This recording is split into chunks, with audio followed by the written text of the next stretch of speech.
இப்படி இருக்கான்? முன்னாடி இவனை பார்த்தப்ப சாதாரணமாக தெரிஞ்சிச்சு. ஆனால் இப்போ பார்த்தா 6 பேக்ஸ் மாதிரி கூட தெரியல, 8 பேக்ஸ் மாதிரி இருக்கு. என்னை சாதாரணமாக பிடிச்சாலே இவன் கிட்ட இருந்து என்னால் விலக முடியாது போலயே அப்படின்னு நினச்சிட்டு இருக்கா. அவகிட்ட என்ன, நான் அவ்வளோ அழகாக இருக்கேனா அப்படின்னு கேட்குறான் ஜேகே. கிட்டீஸ், இன்னைக்கு நம்ம ஜேகேயோடைய ஃபனா மை காஜி புருஷன் பார்ட் 4 தான் பார்க்க போகிறோம். கதை ரொம்ப சூடு பிடிச்சிச்சு போலயே. உங்களுக்கு பிடிச்சிருக்கா? நான் தான் சொன்னேன்ல, பயங்கர ரொமான்டிக்காக இருக்கும்னு. அது டிஃப்ரெண்ட்டாக இருக்கும். ஏன்னா என் ஃப்ரெண்டு எழுதின ஸ்டோரி எப்படி. சரி, ஓகே, வாங்க நம்ம வீடியோக்குள்ளே போயிடலாம். அதுக்கு முன்னாடி நீங்கள் நம்ம சேனல் சப்ஸ்கிரைப் பண்ணலைன்னா சப்ஸ்கிரைப் பண்ணிக்கோங்க. கூட இந்த பெல் ஐக்கன் கிளிக் பண்ணிக்கோங்க. அண்ட் உங்கள் ஃப்ரெண்ட்ஸ் ஃபேமிலிக்கு ஷேர் பண்ணுங்கள். And use headset. அப்படியே கண்ணை மூடி இமேஜின் பண்ணிங்கன்னா அது உங்களுக்கு வேறு ஒரு ஃபீலை கொடுக்கும். ஓகே, வாங்க நம்ம வீடியோக்குள்ளே போயிடலாம். லாஸ்ட்டாக எதோ முடிச்சிருந்தோம் அப்படின்னா, ஜேகே மோனாவை அணுவாக ரசிச்சு ஒரு கட்டத்தில் அவனோட கழுத்தில் முத்தம் கொடுக்க அவனோட கன்னத்திலே அரைஞ்சிட்டான். மோனத்தனுடைய கன்னத்தில் அடிச்சதுமே ஜேகே கோவத்தில் கண்கள்லாம் சவந்துருச்சு. அவளோட கழுத்தை அழுத்தமாக பிடிச்சவன், என்னடி திமுறா, ஏதோ சின்ன பொண்ணு நானும் என்னோட கோவத்தை காட்டாமல் அமைதியாக இருந்தா நீ ரொம்ப தான் ஆட்டம் போடுற. அதை கேட்ட மோனாவோ அவனுக்கு கொஞ்சம் கூட சலிக்காம, அதான் சின்ன பொண்ணுன்னு தெரியுதுல, அப்புறம் எதுக்காக இப்படி நடந்துக்கிற அப்படின்னு திரும்பி அவனை கேள்வி கேட்குறான். ஏனோ அவனுக்கு அவன் மேலே அவ்வளோ கோபமாக இருந்தாலும் சரிசமமாக கேள்வி கேட்குறவளை பார்த்து அவனால் ரசிக்காமல் இருக்க முடியல. அவன் மறுபடியும் ஒரு அடி அவளை நோக்கி எடுத்து வைக்க, அவன் கழுத்தை பிடிச்சிருந்த ஜேகேவோட கையை தட்டி விட்டவா, என்கிட்ட வர்ற வேலையெல்லாம் வச்சுக்காத, நீ எப்போவுமே என்னை நெருங்க முடியாது அப்படின்னு சொல்கிறா. அதில் அவளோட கையை பிடிச்சவன் அவளோட ரூம்லேயே ஒரு மூலையில் இருந்த ஒரு சின்ன ரூமுக்குள்ளே போகிறான். அதில் அவள் பயத்தோட அவனை பார்க்க, அவனும் அங்கேருந்து ஒரு பட்டனை ப்ரெஸ் பண்ண கீழே இருந்து ஒரு லிஃப்ட் மாதிரி ஒன்று மேலே வருது. அதை பார்த்து மோனா மிரண்டு போயிருக்கா. அந்த லிஃப்ட் ஓப்பன் ஆனதுமே அவளை அந்த லிஃப்ட்டுக்குள்ளே தள்ளி தானும் உள்ளே போய் கதவை சாத்திக்கிட்டான்.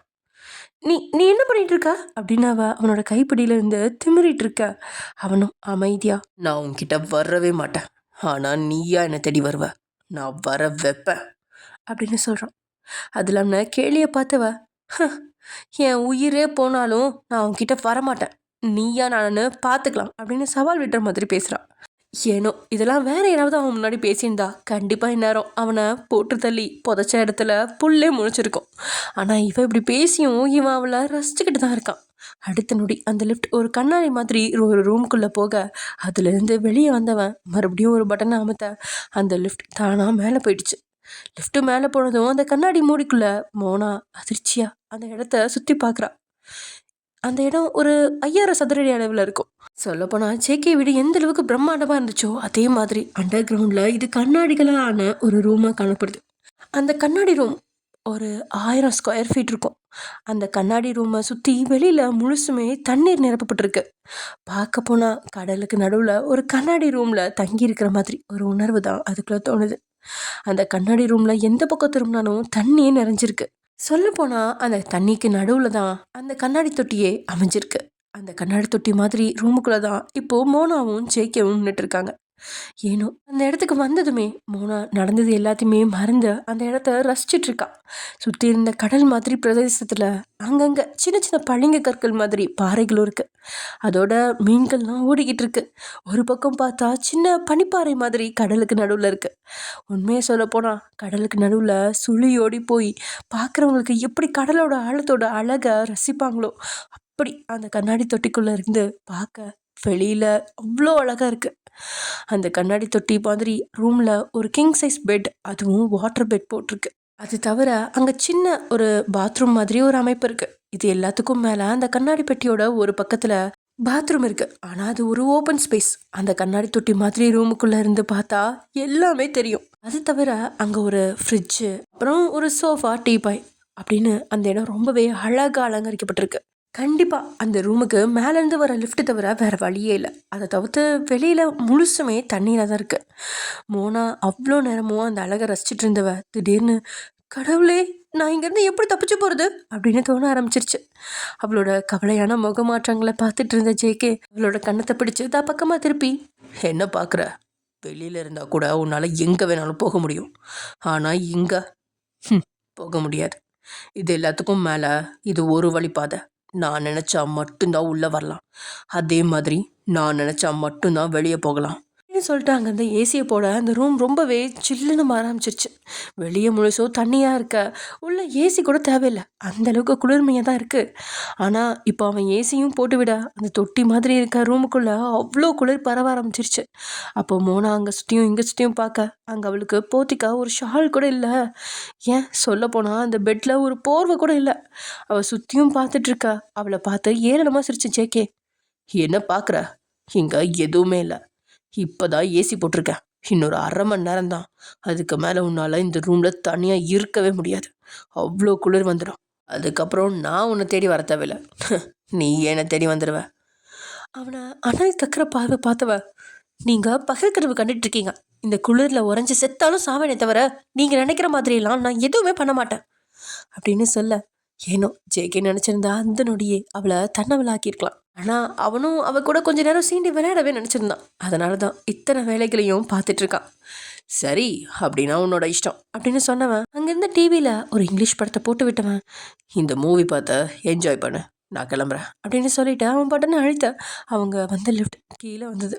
அதில் ஏறி அங்கேருந்து வேகமாக வெளியே போயிட்டான். ஏனோ இங்கே மோனாவுக்கு அந்த குளிர் கூட இதமாக தான் இருக்குது. அவன் தான் பக்கத்தில் இல்லை அப்படிங்கிற நிம்மதியே அவளுக்கு அமைதியை கொடுக்க அந்த இடத்த சுற்றியும் பார்த்துட்டு இருக்கா. அப்போ தான் அந்த கண்ணாடி தொட்டி மாதிரி ரூமுக்குள்ளே இருந்து வெளியே பார்த்தவளுக்கு அங்கே நீந்திக்கிட்டு இருக்கிறது எதுவுமே உயிருள்ள மீன்கள் இல்லை அப்படிங்கிறது தெளிவாக தெரியுது. அவ்வளோ தத்ரூபமான மீன்கள், அதுவும் இல்லாமல் அது எல்லாமே கடல்வாழ் உயிரினங்கள் அங்கேயும் இங்கேயும் ஓடிட்டுருக்கு. ஆனால் அது எதுவுமே உயிருள்ள மீன்கள் கிடையாது. அங்கிருந்த தண்ணீர் மட்டும்தான் நிஜமானது. அதுக்குள்ளே இருக்க மலைகள் மாதிரி இருக்கிற அந்த அமைப்பு அதெல்லாமே ஜேகே ஆர்டிஃபிஷியலாக உருவாக்குனது. ஜேகே அந்த ரூமில் இருந்து போய் முழுசாக 10 நிமிஷங்கள் கடந்துருச்சு. அப்பயும் மோனாக்கு குளிர் அதிகமாகிட்டு தான் இருக்குது. அவள் அந்த ரூமை சுற்றி பார்க்க அவளுக்கு போத்திக்கா ஒரு சின்ன துண்டு கூட கிடைக்கல. சாதாரண பெட்டாக இருந்திருந்தா கூட அதில் பெட்ஷீட் பிடிச்சிருக்கும், எடுத்து போத்திக்கலாம். ஆனால் இது வாட்டர் பெட்டாக இருக்கா, அதில் பெட்ஷீட் எதுவுமே போட்டிருக்கல. அவ்வளோ நேரம் அந்த இடத்த சுற்றி ரசிச்சிட்டு இருந்தவளுக்கு குளிர் அதிகமாக உடம்புல லேசாக நடுக்கமாக ஆரம்பிச்சிருச்சு. அது மட்டும் இல்லாமல் அவளோட பற்களும் ஒன்று கிடுகிடுன்னு அடிக்க ஆரம்பிச்சிருச்சு. அங்கேயும் இங்கேயும் நடந்தபடியே கைகள்லாம் தேய்ச்சிட்டு அதை முகத்தில் வச்சு சூடுபடுத்திக்கிட்டு இருக்க. பாவாடை தாவணியாக இருந்தால் கூட அந்த குளிரை ஓரளவு அவளால் தாங்கியிருக்க முடியும். ஆனால் இப்போ போட்டிருக்கிறது பாபி டால்னு சொல்கிற ரொம்பவே மோசமான ஒரு குட்டி ட்ரெஸ். அதை ட்ரெஸ்ஸுன்னு சொல்கிறத விட ஒரு சின்ன நெட்டட் கிளாத்துன்னு சொல்லலாம். அப்படி இருக்கா அவளால் அந்த குளிரை தாங்கவே முடியல. ஐயோ, என்ன இப்படி குளிருது, என்ன பண்ணுறது அப்படின்னு நினச்சிட்டு இருந்தவளுக்கு அப்போ தான் ஜேகே சொல்லி போன வார்த்தைகள் காதில் எதிரொலிக்குது. நான் உன்னை தேடி வரமாட்டேன், கண்டிப்பாக நீ என்னை தேடி வருவ அப்படின்னு அவன் சொன்னதை நினச்சவ, ஐயோ இந்த குளிரில் நான் உறைஞ்சி செத்தாலும் பரவாயில்ல, ஆனால் அவன்கிட்ட மட்டும் நான் போவே கூடாது அப்படின்னு நினச்சிட்டு இருக்கா. அவளுக்கு புரியாத விஷயம் ஒன்று என்னன்னா, தன்னுடைய சித்தி இந்த வீட்டில் வேலை பார்க்கணும் அப்படின்னு தான் சொல்லியிருந்தாங்க. ஆனால் இங்கே நடக்கிறது எல்லாமே வேற இருக்குது. அப்படின்னா தன்கிட்ட சித்தி பொய் சொல்லியிருக்காங்களா அப்படின்னு நினச்சவளுக்கு அந்த குளிரோட தாக்கத்தில் மயக்கமே வந்துடுற மாதிரி இருக்குது. ஒரு 1/2 மணி நேரத்துக்கு அப்புறம் ஜேகே மறுபடியும் அந்த ரூமுக்குள்ளே வர அவ்வளோ குளிரில் நடுங்கினபடியே நின்றுட்டுருக்கா. அப்போது அவளுக்கு கொஞ்சம் பக்கத்தில் போய் நின்னவன், என்ன இப்போ நீயா என்னை நெருங்கி வருவேல அப்படின்னு கேட்குறான். அதில் ஜேகேவை கோவமாக பார்த்தவ, நான் இப்படியே குளிரில் உறைஞ்சி செத்தாலும் சாவேன், உங்ககிட்ட மட்டும் வரவே மாட்டேன் அப்படின்னு சொன்னவளுக்கு நடுக்கத்தில் உடல்லாம் தளர்ந்து போக அப்படியே லேசாக அந்த பெட்டில் சாயிரா. ஜேகே டக்குன்னு அவன் பக்கத்தில் போய் அவளோட கையை பிடிச்சி பார்க்க ஏதோ ஐஸ் கட்டி ஒன்று கையில் வச்சிருக்கிற மாதிரி அவ்வளோ ஜில்லுன்னு இருக்குது. அப்போது அவளோட முகத்தை பார்க்க அவ்வளோ பிடிவாதமாக அப்பையும் அவன்கிட்ட இருந்து தன்னுடைய கைகளை விளக்கவே ட்ரை பண்ணிகிட்டு இருக்கா. அதில் அவளை பார்த்து கோவமாக முறைக்க ட்ரை பண்ணுவேன். அப்புறம் பாவமாக முறைச்சி பார்த்துக்கிட்டு அவளோட உதடுகளை நோக்கி குனிய அவளும் அவனோட முகத்தை கூட காட்டாமல் தலையை மறுபக்கம் திருப்பிக்கிறான். அதில் அவன் உதட்டில் கொடுக்க போன முத்தம் அவளோட கழுத்து வளைவில் போயிருக்க. அவளோட குளிரான உடல்ல அவனோட சூடான முத்தம் அவளுக்குள்ள 1000 உணர்வுகளை தூண்டுது. இந்த சூழ்நிலையில கூட அவளோட வீரப்பை பார்த்தவனுக்கு அவன் மேலே கோவப்படுறதா இல்லை அவளோட பிடிவாதம் திமிர் குணத்தை நினைச்சு கர்வம் கொள்றதான்னு தெரியல. அப்போது அவன் அவளை நெருங்கிட்டு இருக்கா. இந்த நேரம் அவள் அதிக குளிரோட தாக்கத்தினால லேசாக மயக்கமடைய ஆரம்பிச்சிட்டான். அப்படியே அவளை பிடிச்சி பெட்டில் உட்கார வச்சவன் அவளோட கையை தன் கைகளால் சூடு வேற தேய்ச்சிட்டு இருக்கான். ஆனால் அவள் அப்பையும் அவன் மேலே இருந்த கோபத்தில் அவள் தன்னுடைய கையை விளக்க அவனும் அவளை கோபமாக பார்த்தவன், இப்போ கூட உன்னோட திமிர் குறையாதா? அதுக்கு அவளும், அது என் கூட பிறந்தது, கண்டிப்பாக என்னை விட்டு போகாது அப்படின்னு சொல்லிட்டு அவனை அங்கேருந்து தள்ளி விட்டு தட்டு தடுமாறி எழுந்து நிற்கிறான். அவனும் அவள் தன்னை எதிர்த்து பேசின கோபத்தில் அவளை அப்படியே தூக்கி அந்த வாட்டர் பெட் மேலே போட்டவன் அவளோட உதடுகளில் தன் உதடுகளை பதிச்சு வன்மையாக முத்தம் ஒன்று கொடுக்க மோனா என்னதான் திமிரா பேசினாலும் அவளுக்கு ஜேகேவா தன்கிட்ட இந்த விளக்குற அளவுக்குலாம் உடம்புல தெம்பு இருக்குல்ல. அதுக்காக அவள் ஒன்றும் வீக்கானவன் கிடையாதே. ஜேகே அவளை விட ரொம்பவே வலிமையானவனாக இருக்கான். அவனோட முத்தத்தை தடுக்கவும் முடியாமல் ஏற்றுக்கவும் முடியாமல் அவன் தோளில் தன் கைகளால் அடிச்சிட்டு இருக்க. ரொம்ப நேரம் முத்தத்துக்கு அப்புறம் உதறுகளை பிரித்து எடுத்தவன் அவளோட கண்களை பார்க்க அவள் கண்களோ தீப்பிழம்பா செவந்து கோபத்தில் கொந்தளிச்சிட்டு இருக்கு. அவன் அவளோட கண்களை பார்த்தபடியே அவளோட கைகளை எடுத்து தன் கைக்குள்ள வச்சு மெதுவாக தேய்ச்சிட்டு இருக்கா. அவனை பார்த்து எனக்கு எதுவும் உன்கிட்ட இருந்து தேவையில்லை அப்படின்னு சொல்கிறான். அதுக்கு அவனும் உனக்கு என்கிட்ட இருந்து எதுவும் தேவையில்லாமல் இருக்கலாம், ஆனால் எனக்கு உன்கிட்ட இருந்து நிறையவே தேவை இருக்கு. உண்மையை சொல்லணும்னா எனக்கு நீ தேவை. நீ என்னோட மோனா, மோகத்துக்கான மோனா அப்படின்னு சொல்கிறான். அசிங்கமாக பேசாதீங்க. என் பேர் கூட உங்கள் வாயிலிருந்து நீங்கள் உச்சரிக்கக்கூடாது. அதுக்கு உங்களுக்கு எந்த தகுதியுமே இல்லை அப்படின்னு சொன்னவ அவனை அறையா மறுபடியும் கையை வாங்குறான். அதில் அவளோட கையை பிடிச்சவன் உனக்கு என்னை பற்றி என்ன தெரியும் அப்படின்னு கேட்க. என்ன தெரியும்? நீங்கள் ஒரு அரகன், ஒருத்தவங்க மனசை புரிஞ்சிக்க தெரியாமல் அவங்கள ஹர்ட் பண்ணுறவன். அதை கேட்டதும் ஓ அது மட்டும்தான் தெரியுமா? சரி என் பேர் என்ன சொல்லு பார்க்கலாம். அது என்ன வந்து எனக்கு என்ன? அது எனக்கு தேவையே இல்லை. நீங்கள் யாராக வேணாலும் இருங்க, ஆனால் என்னை விட்டுருங்க. கண்டிப்பாக நான் உன்னை விட போகிறதே இல்லை. அதனால் அந்த வார்த்தையை மட்டும் நீ திரும்ப திரும்ப சொல்லி டயர்ட் ஆகிடாத. வேறு ஏதாவது உனக்கு புதுசாக சொல்லணும்னா என்கிட்ட சொல்லு. எனக்கு இப்போ வெளியே போகணும். எங்கே போகணும்? இந்த ரூமை விட்டு போகணுமா இல்லை இந்த வீட்டை விட்டு போகணுமா? நான் அவ்வளோ சீக்கிரம் எல்லாம் இந்த வீட்டை விட்டு தப்பிச்சு ஓட மாட்டேன். என்னை சித்தி இந்த வீட்டில் கண்டிப்பாக இருக்கணும்னு சொல்லிட்டு தான் போயிருக்காங்க. அதனால் அவங்களுக்கு நான் கொடுத்த வாக்கை மீற மாட்டேன். அப்படியா? நீ உன் சித்திக்கு கொடுத்த வாக்குக்கு விசுவாசமாக இருக்கிறியா என்ன? ஆனால் எனக்கு அப்படி தெரியலையே. அவளை மேலேருந்து கீழே பார்த்தபடியே கேட்குறான். அதில் தனிச்சியாக ஒரு அடி பின்னெடுத்து வச்சவ எனக்கு வெளியே வேலை இருக்குது, நான் போகணும். உனக்கு என்ன வெளியே வேலை இருக்கு? உனக்கு ஏன் கூட தானே வேலை. எனக்கு இந்த வீட்டில் என்ன வேலை இருக்குன்னு நீங்கள் சொல்ல தேவையில்லை. எனக்கு அதை பார்த்துக்க தெரியும் அப்படின்னு சொன்னவ அவனை வேகமாக அங்கேருந்து தள்ளிவிட்டு அந்த லிஃப்ட்டை நோக்கி ஓட்டுறான். அந்த லிஃப்ட்டை அவள் திறக்க முயற்சி பண்ண அதுவோ அவளோட கைப்பட்டதுமே ஃபிங்கர் பிரிண்ட் நாட் மேட்ச் அப்படின்னு சொல்லுது. அதை கேட்டவ அவனை திரும்பி பார்க்க அவனும் அவளை கேளியே பார்த்துட்டு நின்றுட்டு இருக்கான். வேகமாக போய் அவனை இழுத்துக்கிட்டு வந்தவ அவனோட கைரேகை வச்சு லிஃப்ட்டை ஓப்பன் பண்ணிவிட்டு அவனை மறுபடியும் அந்த ரூமுக்குள்ளே தள்ளி லிஃப்ட்டை மூடிக்கிட்டு மேலே போயிட்டா. ஒரு நொடிக்குள்ளே இது எல்லாத்துமே நடந்து முடிஞ்சிருக்க. யாருடா அவ? என்கிட்டே அவளோட திமிரை காட்டுறா.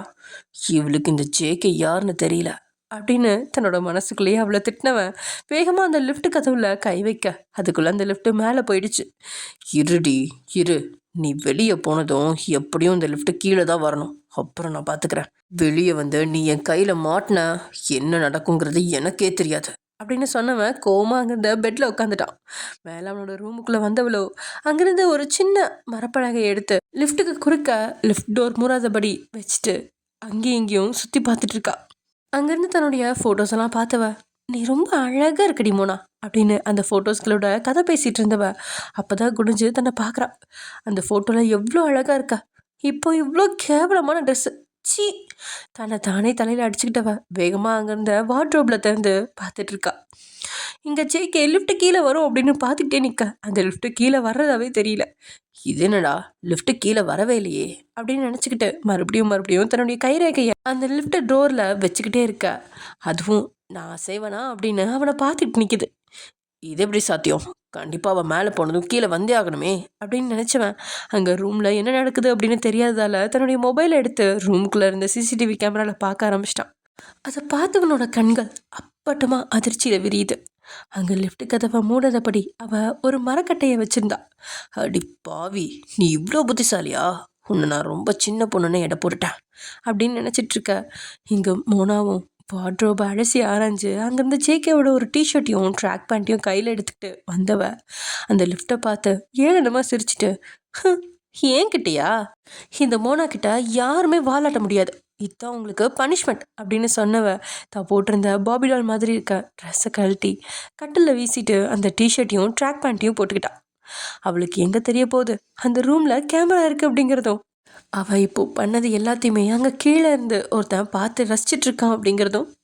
இங்கே ஜேகேக்கு அவளை அதில் பார்த்ததுக்கப்புறம் அப்படியே அப்பயே அள்ளி அணைச்சி அனுபவிக்கணும் அப்படின்னு மனசு கூற அவனோட மூளையோ இல்லை, நீ அவசரப்படக்கூடாது, அவள் உனக்கு தான், அவளோட கண்ணில் கண்ணீர் வர வச்சு நீ அவளை எடுத்துக்க கூடாது அப்படின்னு சொல்லிட்டு இருக்க. ஏனோ அவனுக்கு அது புரியல. அது எந்த விதமான ஒரு உணர்வு அப்படின்னு. அவள் வந்த நொடி அவளை அணுவா அனுபவிக்கணும் அப்படின்னு நினச்சவன் அவளோட கண்களில் பார்த்த பயத்தையும் அப்புறம் அவளோட திமிர்த்தனத்தையும் குறும்புத்தனத்தையும் பார்த்தவனுக்கு அவகிட்ட அந்த மாதிரி நடந்துக்க தோணலை. இப்படியே அவளை ரசிச்சிட்டு இருந்தவன் அவள் ஃபுல்லாக மாற்றினதுக்கப்புறம் தான் தன்னிலைக்கே வரான். அப்போ தான் அட கடவுளே, அவள் அந்த மரக்கட்டையை எடுக்காமல் என்னால் மேலே வர முடியாதே, இதுக்குள்ளே இப்படி ஒரு ரூம் இருக்கிறத பிரகாஷ்க்கு கூட தெரியாது அப்படின்னு நினச்சவனுக்கு அவன் மேலே கோவம் வர்றதுக்கு பதிலாக சிரிப்பு தான் வருது. ஏ மோனா, நீ என்னையே புலம்ப வச்சிட்டல. இந்த ஜேகே பேரை கேட்டால் ஊரில் இருக்கிறவன் எல்லாருமே புலம்புவான். ஆனால் நீ நீ என்ன புலம்ப வச்சிட்டடி அப்படின்னு உள்ளே இருந்து கத்திக்கிட்டு இருக்கான். அவனுக்கு நல்லாவே தெரியும் அவன் அங்கேருந்து கத்தி கூச்சல் போட்டால் என்ன, கூப்பாடு போட்டால் என்ன, அது அவளுக்கு கேட்கவே போகிறதில்ல அப்படிங்கிறது. இருந்தாலும் தன்னுடைய கோபம் தீர அங்கேருந்து கத்திக்கிட்டு இருந்தவனுக்கு அடுத்து என்ன செய்வது அப்படிங்கிறதுல துள்ளி கூட ஐடியா இல்லை. அடிய மோனா, இந்த உலகமே திரும்பி பார்க்குற பிஸ்னஸ் மேனை இப்படி புலம்ப வச்சுட்டே அப்படின்னு வாய் விட்டு புலம்புனவன் அந்த ரூமில் அளவுக்கு அதிகமாக குளிராக இருக்க ஏசியை ஆஃப் பண்ணிவிட்டு ஹீட்டர் ஆன் பண்ணுறான். அந்த ஹாலில் ட்ராக் பேண்ட்டும் டிஷர்ட்டும் போட்டுக்கிட்டு ரூம்லேருந்து வெளியே வந்தவன் மாடியில் இறங்கி ஹாலுக்கு வர்றான்.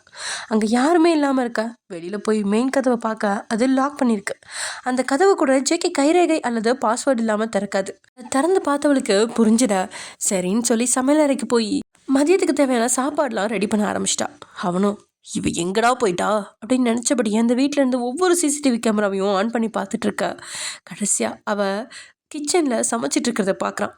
இப்போ நான் எந்த பசியில் இருக்கேன், இவனானா போய் வயிற்றுக்கு சமைக்கிறான் அப்படின்னு அவளை திட்டினவன் தன்னுடைய மொபைலை எடுத்து அந்த சமையல் அறைக்கு பக்கத்தில் இருந்த லேண்ட்லைனுக்கு கூப்பிட்றான். அவளும் மும்முரமாக சமைச்சிட்டு இருந்தவ ரிங் ஆகிற லேண்ட்லைனை ஒரு நொடி திரும்பி பார்த்துட்டு, இது யாராவது இருக்கலாம், இப்போ நான் இதை ஆன்சர் பண்ணி நீ யார், எதுக்கு இங்கே வந்திருக்க, இப்படி 1008 கேள்வி கேட்பாங்க, உனக்கு தேவையாடி மோனா அப்படின்னு அவளோட மனசு அவளை கேட்க, ஆளை விடுறா சாமி, எனக்கு இந்த ஃபோன்லாம் அட்டன் பண்ண முடியாது அப்படின்னு தனக்கு தானே சொல்லிட்டு மறுபடியும் சமையல் வேலையில் மும்முரம் ஆகுறா.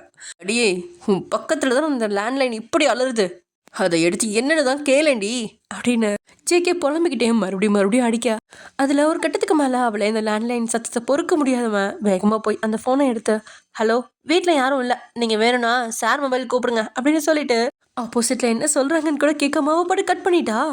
ஹலோ மோனா மோனா அப்படின்னு மறுபக்கத்துல இருந்து ஜேகே கத்த, அது எங்கே அவளோட காதில் கேட்க போகுது. அவள் தான் ஃபோனை வச்சுட்டு போய் சமையல் வேலையில் மூழ்கிட்டாளே. அப்பயே அவனோட மனசு, டே ஜேகே, இந்த சீக்ரெட் ரூமுக்கு நீ ஒரு வழி பாதை அமைச்சு வச்சது தப்பாக போச்சுடா, நீ இன்னொரு எக்ஸ்ட்ரா பாதை உருவாக்கி வச்சிருக்கணும் அப்படின்னு சொல்லிட்டு இருக்கு. அதுக்கு அவனும், யாரு கண்டாங்க, ஆசைப்பட்ட ஒருத்தி என்னையும் அடக்கி ஆள வருவான்னு. என்ன இந்த ஜேகே பிறக்கிடலே பயந்து நடுங்கிறவ மத்தியில் இவ என் கண்ணை பார்த்து அதுவும் விரல் ஆட்டி பேசுகிறா. இது எல்லாத்துக்கும் மேலே என் கன்னத்தில் வேற அரைஞ்சிட்டா. இவளை என்ன பண்ணுறதுன்னு எனக்கு தெரியல. அவள் அப்படி பண்ணுறப்பையும் என்ன கோவமாக பார்க்குறப்பெல்லாம் அவளை அப்படியே எதோ செய்யத்தான் தோணுது. ஆனால் அடுத்த நிமிஷமே அவளை நெருங்கினதும் அவள் சின்ன அளவில் காயப்படுத்தக்கூட முடியல. இது எதனால அப்படின்னு தனக்கு தானே சொல்லிகிட்டு இருக்கான் ஜேகே. அப்படியே புலம்பிட்டு இருந்தவன் மோனாவை கேமரா மூலமாக பார்த்தபடியே தூங்கியும் போயிட்டான். அந்த நேரம் பார்த்து பிரகாஷ் கால் பண்ண, டேய் என்னடா பண்ணிகிட்டு இருக்க. அதில் கடுப்பான ஜேகே, நான் என்ன பண்ணிகிட்டு இருந்தா உனக்கு என்ன, இப்போ எதுக்கு ஃபோன் பண்ண அதை சொல்லு அப்படின்னு மோனா மேலே இருந்து அவ்வளோ கோவத்தையும் பிரகாஷ் மேலே காட்ட, டேய் இது எங்கேயோ மிஸ்ஃபயர் ஆகிற மாதிரி இருக்கு, வேற எங்கே இருக்கிற கோவத்தையும் ஏன் மேலே காட்டுற போல. அதான் தெரியுதுல்ல, அப்புறம் எதுக்கு கேள்வி கேட்டுட்ருக்க, சொல்லு எதுக்கு இப்போ கால் பண்ண. அவனும் தரகர் மூலமாக மோகனோட அம்மா அவன்கிட்ட சொன்னதை எல்லாத்தையுமே ஜேகே கிட்ட பேசிகிட்டு இருக்கான். அதை கேட்டு ஜேகே, ஆமாம் இது கூட நல்லா தான் இருக்குது, பேசாமல் அவங்களுக்கு ஒரு பிக் செட்டில்மெண்ட் கொடுத்து ஸ்டாம்ப் பேப்பரில் சைன் வாங்கிடலாம். இதுக்கு மேலே அவங்களுக்கும் மோனாக்கும் எந்த சம்மந்தமும் இல்லை. அவங்க குடும்பத்திலேருந்து யாருமே அவளை உரிமை கொண்டாடிட்டு வரக்கூடாதுன்னு எழுதிடலாம்.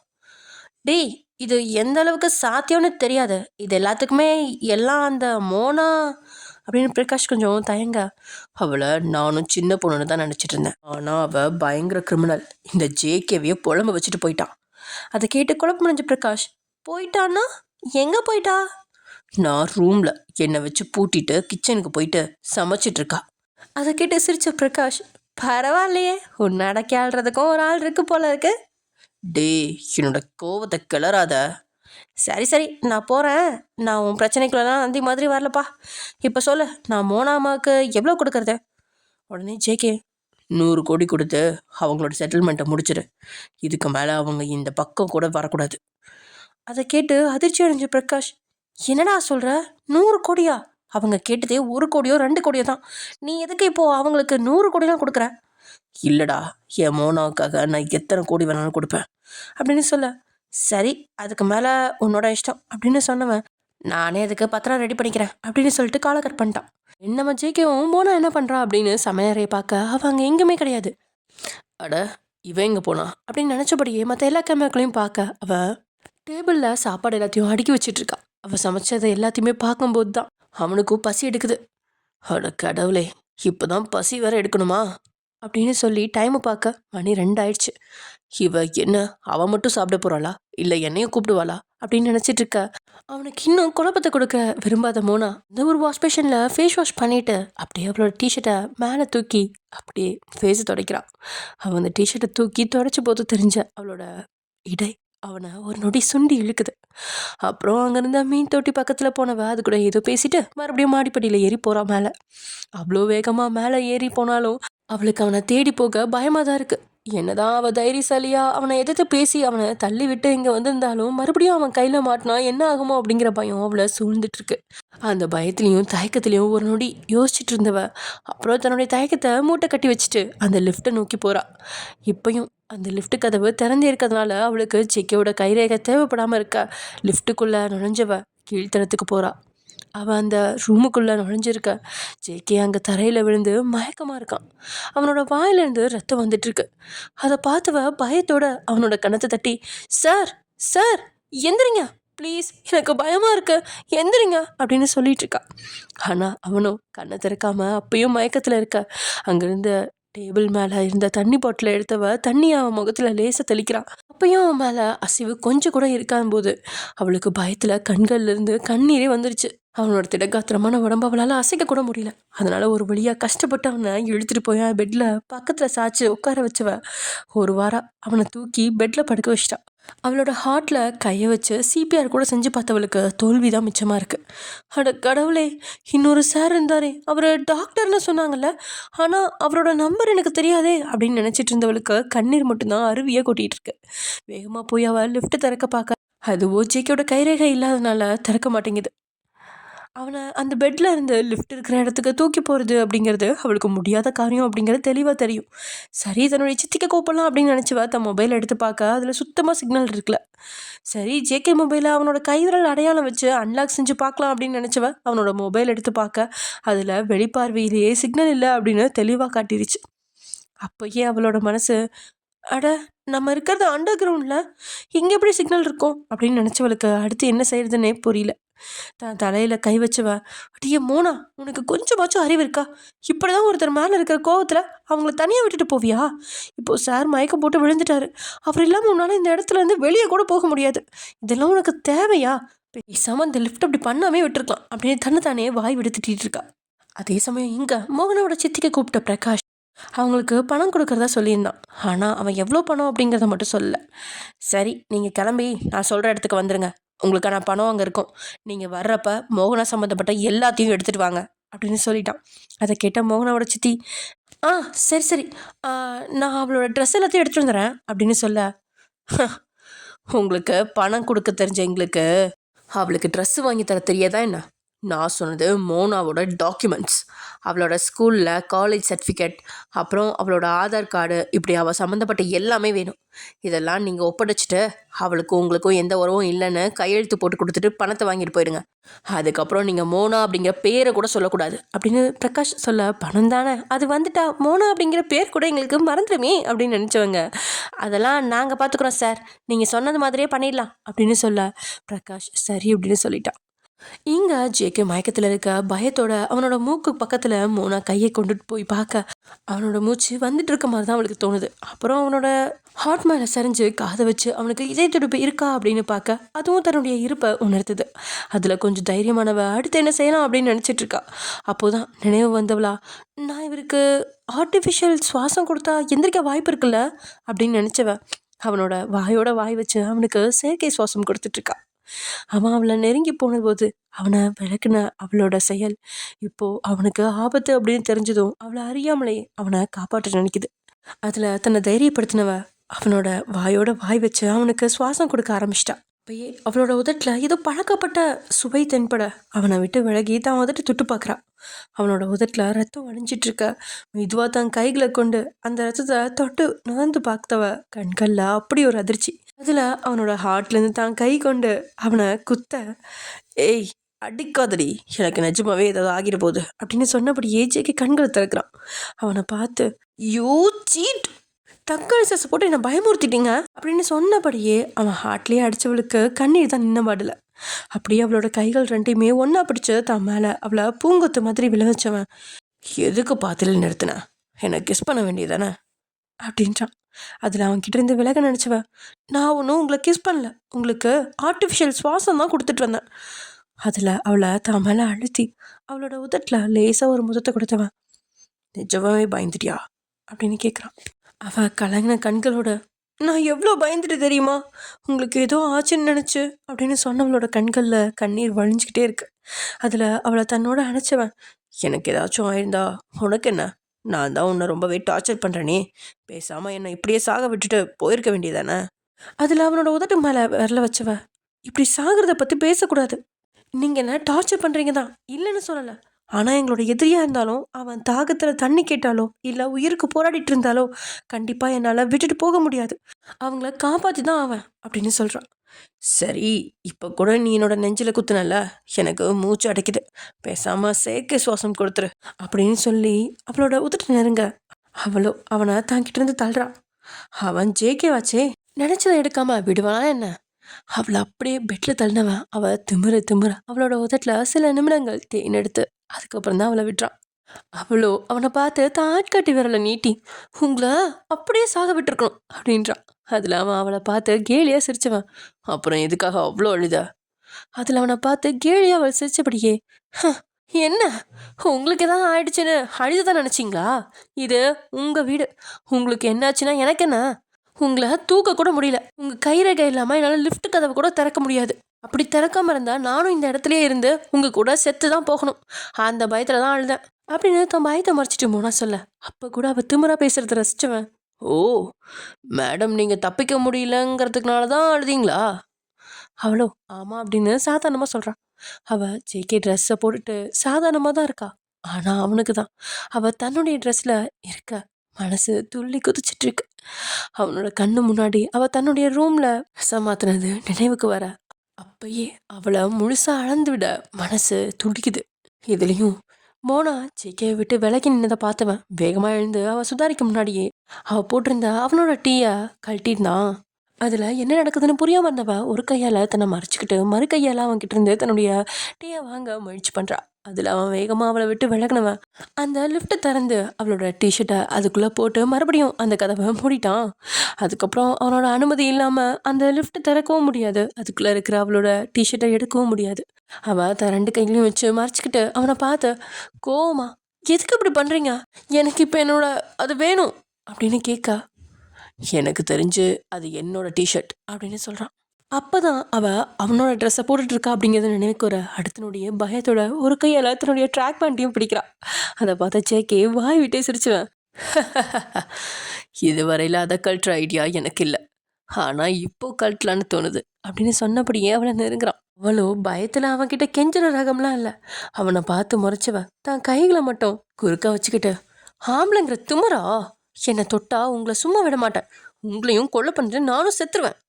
அதில் அவளை பார்த்து சிரிச்சபடியே மேலும் நெருங்கினவன், என்னை கொல்ற அளவுக்கு உனக்கு தைரியம் இருக்கா அப்படின்னு கேட்க, அப்பயும் அவள் திமிரா, நிறையவே இருக்கு, கண்ணகி மதுரை எரிச்ச கதையெல்லாம் நினைவில்லையா என்ன. அவளோட பேச்சை சில நொடி ரசிச்சவன் அப்புறம் அவளை ஒரே எட்டில் பிடிச்சி தன் கை வளைவுக்குள்ள கொண்டு வந்தவன் அவளை அப்படியே பெட்டில் படுக்க வைக்கிறான். அவளும் அவன்கிட்ட இருந்து விடுபட திமிர அவன் தன்னுடைய ஒரு கைக்குள்ள அவளோட ரெண்டு கைகளையும் கொண்டு வந்து அழுத்தமாக பிடிச்சிக்கிட்டான். அவள் வேற ஆல்ரெடி இது இல்லாமல் இருக்காளா, அதனால அவளை அப்படியே ரசிக்க ஆரம்பிக்குது ஜிக்கியோட கண்கள். அவனோட பார்வையிலேயே அப்பட்டமாக தெரிய மோனாவுக்கு பயபந்து உருள ஆரம்பிச்சிருச்சு. அவளோட பயத்தில் அவளுக்கு மூச்சு வாங்க, அப்புறம் அந்த மூச்சுக்கு ஏற்றுற மாதிரி ஏறி இறங்க, அதில் அவனுக்கும் அப்பயே அதோட சுவையை டேஸ்ட் பண்ணி பார்க்கணுன்னு தோணுது. ஓகே டியர்ஸ், இதோட அன்கட் சீன்ஸ் வந்து நான் டெலியில் போடுறேன், ஸோ அதில் போய் பார்த்துக்கோங்க, ஏன்னா அதில் போட முடியாது. ஜேகே அவகிட்ட நெருங்குற சமயம் அவள் போட்டிருந்த டிஷர்ட்டில் கையை வச்சு மேல் நோக்கி இழுக்கிறாள். அவள் அப்படி இழுக்கவுமே வேகமாக அவன் நிமிர அதுக்குள்ளே இவ அதை போட்டுக்கிட்டா. இதில் அவளோட புத்தி சாதுரியத்தை பார்த்தவனுக்கு அவளை நினச்சி கோவம் வரவே இல்லை. அவனோட டிஷர்ட்டை போட்டிருந்தவ அதுக்கப்புறம் அவனை நிமிர்ந்து பார்த்து தன்னுடைய ஆட்காட்டி விரலை அவனோட முன்னாடி நீட்டினவ, ஹலோ மிஸ்டர், இப்படி என்னை பண்ணுற வேலைலாம் வச்சுக்காதீங்க. இதுக்கப்புறமாவும் என்னை நெருங்க நினச்சா நான் பார்த்துட்டு சும்மா இருக்க மாட்டேன். அதில் அவளுக்கு பக்கத்தில் நெருங்கினவன் அவள் அப்புறம் அழுத்தி பிடிக்க, இதை மட்டும் இல்லை, உன்னையும் விட மாட்டேன், நீ எனக்கு மட்டும்தான் அப்படின்னு சொல்கிறான். அவ்வளோ இருக்கமாலாம் அழுத்தி பிடிக்கல, ஆனால் இளவமஞ்சே பார்த்து பொறாமப்படுற அளவுக்கு பஞ்சு மாதிரி இருக்கு. அவன் அழுத்தத்தில் வலிக்குது. அதில் அவன் கைகளை விளக்க பார்க்க அவனும் இன்னும் அதிகமாக அழுத்தி பிடிக்கிறான். அப்படியே அவளோட காதுகளில் அவன், எனக்கு கிரிக்கெட் ரொம்ப பிடிக்கும், அதுலேயும் பவுலிங் ரொம்ப ரொம்ப பிடிக்கும், அதுக்கு முக்கியமான காரணம் அந்த கிரிக்கெட் பால் கைக்குள்ளே அடக்கமாக இருக்கும், இது மாதிரி அப்படின்னு ஜேகே அதை பிடிச்சபடியே சொல்கிறான். ஜேகே பிடிக்கல, சிக்கியிருந்த மோனா எப்படியாவது இவன்கிட்ட இருந்து தப்பிச்சு மேலே போகணும் அப்படின்னு நினச்சிட்டு இருந்தவ அவனை பார்த்து, இப்போ நீங்கள் மேலே வர போகிறீங்களா இல்லையா? அதை கேட்டு சிரிச்ச ஜேகே, இப்போ நான் வரலன்னு சொன்னால் என்ன பண்ணுவ? உங்களை இப்படியே பிடிச்சி இழுத்துட்டு போய் அந்த டோரை ஓப்பன் பண்ணிவிட்டு நான் மேலே போயிடுவேன். அந்தளவுக்கு தைரியம் உனக்கு இருக்கான்னு? சரி, முடிஞ்சா என்னை இந்த இடத்துலேருந்து இழுத்துட்டு போய் அந்த டோரை ஓப்பன் பண்ணு அப்படின்னு சொல்லி கோவமாக பார்த்துட்டு நிற்கிறான். அப்புறம் அவன் சர்வசாதாரணமாக போய் பெட்டில் உட்காந்தவன், சரி நான் இதில் உட்காந்துக்கிறேன், உன்னால் முடிஞ்சா என்னை அந்த கட்டிலேருந்து எழுப்பி கூட்டிகிட்டு போய் அந்த லிஃப்ட் கதவை ஓப்பன் பண்ணி என்னை கூட்டிகிட்டு வெளியில் போ அப்படின்னு ஜேகே சொல்ல கொஞ்ச நேரம் அவனையே பார்த்துட்டு இருந்தவளுக்கு அவனோட ஜிம் பாடியை பார்த்து ஒரு நொடி பயம் தொத்திக்குது. என்ன இப்படி இருக்கான்? முன்னாடி இவனை பார்த்தப்ப சாதாரணமாக தெரிஞ்சிச்சு, இப்போ பார்த்தா 6 பேக்ஸ் மாதிரி கூட தெரியல, 8 பேக்ஸ் போல இருக்கு. நான் என்ன பண்ண முடியும்? இவன் சாதாரணமாக என்னை பிடிச்சாலே என்னால் இவன் கிட்ட இருந்து விலக முடியலையே அப்படின்னு நினச்சிக்கிட்டே இருக்கா. அவனை பார்த்துட்டு இருக்க அவனும் அவகிட்ட, என்ன நான் அவ்வளோ அழகாக இருக்கேனா? என்னதை வாங்கி போட்டுக்கிட்டு என்னை பார்த்து ரசிச்சிட்டு இருக்கியா? இப்போ அவன் தன்னுடைய பார்வையை தப்பாக நினச்சிட்டான் அப்படிங்கிறது அவளோட புத்திக்கு தெரியா. ஐயோ, நான் உங்களை அந்த அர்த்தத்துலலாம் பார்க்கல, நீங்கள் அழகாக இருந்தேன்னா அழகாக இல்லாமல் போனால் என்ன, எனக்கு அதை பற்றிலாம் கவலை இல்லை. அப்படின்னா நீ என்கிட்ட என்னத்தை பார்த்துட்டு இருந்தா? இப்படி எரும மாடு மாதிரி வளர்ந்துருந்தா உங்களை எப்படி தான் நான் இழுத்துட்டு போய் அந்த லிஃப்ட்டை ஓப்பன் பண்ணுறதோன்னு யோசிச்சுட்டு இருந்தேன். என்ன எரும மாடா? உனக்கு என்ன பார்த்தா எரும மாடு மாதிரி தெரியுதா அப்படின்னு அவளை பார்த்து கோம முகத்தை வச்சுக்கிட்டு கேட்டவன், நான் டெய்லி ஜிம்மில் போய் எக்ஸசைஸ் பண்ணி என் பாடியை 6 பேக்லேருந்து 8 பேக்ஸுக்கு மாத்திரம் உனக்கு என்னை பார்த்து எரும மாடு மாதிரி தெரியுது, இதுக்கு ஏதாவது பனிஷ்மெண்ட் கொடுக்கணுமே அப்படின்னு அவன் சொல்ல அதில் அவள் ஒரு நொடி பின்னாடி நகர்ந்து போக அவளை ஒரே கிளப் பிடிச்சவன் பெட்டில் உட்கார்ந்தபடியே தனக்கு முன்னாடி அவளை நிற்க வைக்கிறான். அவளோ அவனை மிரட்சியோட பார்த்துட்டு இருக்கா. என்ன பனிஷ்மெண்ட் கொடுத்துடலாமா அப்படின்னு ஒரு மார்க்கமாக கேட்குறான். இல்லை, அது நான் ஏதோ தெரியாமல் ஒரு பேச்சுக்கு, அது இல்லை விளையாட்டுக்கு சும்மா சொன்னேன் அப்படின்னு அவன்கிட்ட என்ன பேசுறதுன்னு தெரியாமல் சமாளிக்கிறதுக்காக ஏதோ உளறிட்டு இருக்கா. ஓ, நீ என் கூட விளையாட நினச்சியா? இதை முன்னாடியே சொல்லியிருக்க வேண்டியதானே, நானே உன் கூட விளையாடிருப்பேனே அப்படின்னு சொன்னவன் அவளை வேகமாக அவனை நோக்கி இழுக்கா. அப்ப அவனோட முகத்திலே போய் மோதி நிற்குது. அதில் அவனை விட்டு வேகமாக விலக நினைக்க அவனும் அவளை அப்படியே இறுக்கமாக அணைச்சவன் அப்பல தன்னுடைய முகத்தை வச்சு அழுத்துறான். அதில் அவன் கிட்ட இருந்து விலக ட்ரை பண்ண அவனும் மேலும் அவளை தனக்குள்ளே புதிச்சவன் எதையோ தேடிட்டு இருக்கா. அவனோட அந்த தேடலில் அவள் கைகளை இருக்க மூடினபடியே தான் உதடுகளை பற்களால் கடிச்சுக்கிட்டு அவளுக்குள்ளே உண்டாகிற அந்த புதுவித உணர்ச்சியோட போராடிட்டு இருக்கா. அவனும் அவளோட நிலையை கூட கருத்தில் கொள்ளாமல் தலையணையில் முகம் புதைச்சி படுத்திருக்கிற மாதிரி அவன் உட்காந்துட்டு இருக்கான். அவனோட தலைமுடிக்குள்ள கையை விட்டு அவனை தங்கிட்ட இருந்து பிரிக்க ட்ரை பண்ண அவளோட முயற்சிக்கும் தோல்வி மட்டும்தான் பதிலாக கிடைக்குது. அதே சமயம் இங்கே பிரகாஷ் ஜேகே சொன்னது மாதிரியே பத்திரத்தெல்லாம் ரெடி பண்ணவன் அதை ஜேகேக்கு அனுப்பி ஒரு முறை சரி பார்க்கும்படி சொல்ல நினச்சி அந்த டாக்குமெண்ட்டை வாட்ஸ்அப்பில் அனுப்பினவன் ஜேகே நம்பருக்கு கூப்பிட்றான். அப்போது ஜேகேக்கு பக்கத்தில் அவனோட ஃபோன் ரிங் ஆகிட்டு இருக்க மனசே இல்லாமல் அவகிட்ட இருந்து பிரிஞ்சவன் அந்த ஃபோனை எடுத்து பார்க்க அதில் பிரகாஷோட நம்பர் தான் இருக்குது. இவன் யாருடா சிவபூஜையில் கரடி மாதிரி அப்படின்னு வாய்க்குள்ள அவனை திட்டிக்கிட்டு அந்த காலை ஏற்க ஆப்போசிட்டில் அவனும், ஜேகே உனக்கு மோனா சித்திக்கு கொடுக்குற வேண்டிய டாக்குமெண்ட் எல்லாத்தையும் அனுப்பியிருக்கேன், ஒரு முறை சரி பார்த்துட்டு சொல்லு, நான் அவங்கக்கிட்ட கொடுத்துட்டு சைன் வாங்கி எடுத்துட்றேன். சரி அப்படின்னு சொன்னவன் தன்னுடைய வாட்ஸ்அப்பை ஓப்பன் பண்ணி அவன் அனுப்பின டாக்குமெண்ட்ஸ் எல்லாம் பார்த்துவன் அதில் எல்லாம் அவன் நினச்ச மாதிரியே சரியாக இருக்கா. ஹால் ஓகே யூ ப்ரொசீட் அப்படின்னு ஒரு மெசேஜை தட்டி விட்டுட்டு தன்னுடைய மொபைலை பக்கத்தில் வைக்கிறான். அப்பயும் மோனா குழப்பமா அவனை பார்த்து, இப்போ கொஞ்ச நேரத்துக்கு முன்னாடி நான் பார்த்தப்ப என் மொபைல்லையும் சரி உங்கள் மொபைல்லையும் சரி சிக்னல் இருக்கலையே, இப்போ உங்களுக்கு எப்படி கால் வந்துச்சு? அதுவா, என்னோட மொபைலில் ஜாமர் ஒன்று இருக்குது, அதை கிளிக் பண்ணிட்டா இந்த ரூமில் சிக்னல் கிடைக்காது. அப்புறம் அந்த ஜாமர் எடுத்தால் சிக்னல் கிடைக்கும். நீ உள்ளே வந்ததும் நான் ஜாமர் ஆக்டிவேட் பண்ணிட்டேன். அதில் அவ கோவமா, நீங்கள் என்ன காரியம் பண்ணிட்டு இருக்கீங்க அப்படின்னு சொன்னபடியே அவனை அடிக்க கையோங்க. என்னடி சின்ன பொண்ணு பார்த்தா எப்பவும் என்னை அடிக்கவே உன் கையை ஓங்கிட்டு இருக்க? இந்த கையை என்ன செய்வேன் தெரியுமா அப்படின்னு சொன்னவன் அவனே அவளோட கையை பிடிச்சு அவன் கையில் அதில் மேலே அப்படியே டச் பண்ண விடுறான். அதில் அவ்வளோ கூச்சத்தில் நெளிஞ்சபடி, என் கையை விடுங்க, என்ன பண்ணிட்டு இருக்கீங்க அப்படின்னு அவனை பார்த்து கோவமாக கேட்டுட்டு இருக்க. அவனும் அவளை பார்த்து கூலா, கையை இங்கே மட்டும் வச்சிருக்கேன்னு நினச்சி சந்தோஷப்பட்டுக்க, இல்லைன்னா அப்புறம் என்ன நடக்கும்னு எனக்கே தெரியாது. அவன் சொன்னதோட அர்த்தம் புரியாம மோனா அவனை குழப்பமா பார்க்க, அவனும் அவளுடைய கைகளை கொஞ்சம் கீழே இருக்க. அப்போதான் அவன் சொன்னதோட அர்த்தம் புரிஞ்சவ வேகமா அவன் பிடியிலேருந்து தன்னுடைய கையை விளக்குனவ, நீங்க ரொம்ப மோசமான ஆளா இருக்கீங்க அப்படின்னு சொல்றா. நீ சின்ன பொண்ணா இருப்பேன்னு நினைச்சேன், சில விஷயம் தெரிஞ்சிருக்கு. ஆமால, நீ காலேஜ் போயிருக்கல, அப்படின்னா கண்டிப்பா நிறைய விஷயம் உனக்கு தெரிஞ்சிருக்கும் அப்படின்னு அவளை பார்த்து சொல்றான். அதை கேட்டவ, இவன் என்ன இப்படி இருக்கான், எதுக்காக சித்தி என்னை கொண்டு வந்து இப்படி ஒருத்தக்கிட்ட மாட்டி விட்டுட்டு போனாங்க அப்படின்னு மனசுக்குள்ள நினைக்கிறான். அப்புறம் தன்னை நார்மலாக்கிறவன், சார் நம்ம வெளியில் போகலாமா அப்படின்னு கேட்க, அதுக்கு அவனும் சரின்னு சொல்லி அவளை கூட்டிட்டு அந்த ரூம்ல இருந்து லிஃப்ட் மூலமாக வெளியே போகிறான். வெளியே தான் ரூம்குள்ளே வந்தவன் அங்கே இருந்த மரக்கட்டையை கையில் எடுத்து, இதை நீ அங்கே வைக்கலையா அப்படின்னு கேட்க, அவனோட கேள்விகள் நடுக்கத்தோட அவனை பார்த்தவ, எங்க என்ன வைக்கணும்? ஐயோ, எதுவுமே தெரியாத மாதிரி நடிக்கிறியே, கதவு மூடாத மாதிரி செஞ்சுட்டு போனல. அவளும் கொஞ்சம் பயத்தோட, அது உங்களுக்கு எப்படி தெரியும்? தன்னுடைய மொபைலை எடுத்து அதில் அவள் செஞ்சுட்டு இருந்த காரியத்தில் அவன் கேமரா மூலமாக பார்த்துட்டு இருந்ததை காட்ட, நீங்கள் இதில் தான் பார்த்தீங்களா அப்படின்னு சின்ன பிள்ளை மாதிரி கேட்குறா. ஆமாம், இதில் தான் பார்த்தேன், ஆனால் நான் இது மட்டும் பார்க்கல, இன்னும் நிறைய பார்த்தேன். என்னம்மா, என்ன பார்த்தீங்க அப்படின்னு அவன் சொன்னதோட அர்த்தம் புரியாமல் சின்ன பிள்ளை மாதிரி கேட்க, பெருசாக ஒன்றும் இல்லை, நீ இந்த வீடியோவை இன்னும் கொஞ்ச நேரம் ப்ளே பண்ணி பார்த்தினா உனக்கே தெரியும் அப்படின்னு சொல்கிறான். அதில் அவள் குழப்பமாக அவன் மொபைலில் இருந்த வீடியோவை பார்க்க, அதில் பார்த்த காட்சியை பார்த்து அப்படியே அதிர்ந்து போயிட்டா. அப்படியே மொபைலையும் கையால் மூடினபடியே கண்களையும் இருக்க மூடிக்கிட்டா. மீதியை பார்க்க வேண்டாமா அப்படின்னு ஜேகே கேட்க, ஏன் நீங்கள் இப்படி இருக்கீங்க, இதெல்லாம் கூட நீங்கள் பார்ப்பீங்களா அப்படின்னு கோமா அவனோட முன்னாடி விரல் நீட்டி கேள்வி கேட்க, அவளோட விரலை தன் கைகளுக்குள்ளே பிடிச்சிக்கிட்டவன், நான் பார்க்கணும்னு நினைக்கல, நீயா காட்டினப்ப என்னால் பார்க்காம இருக்க முடியல.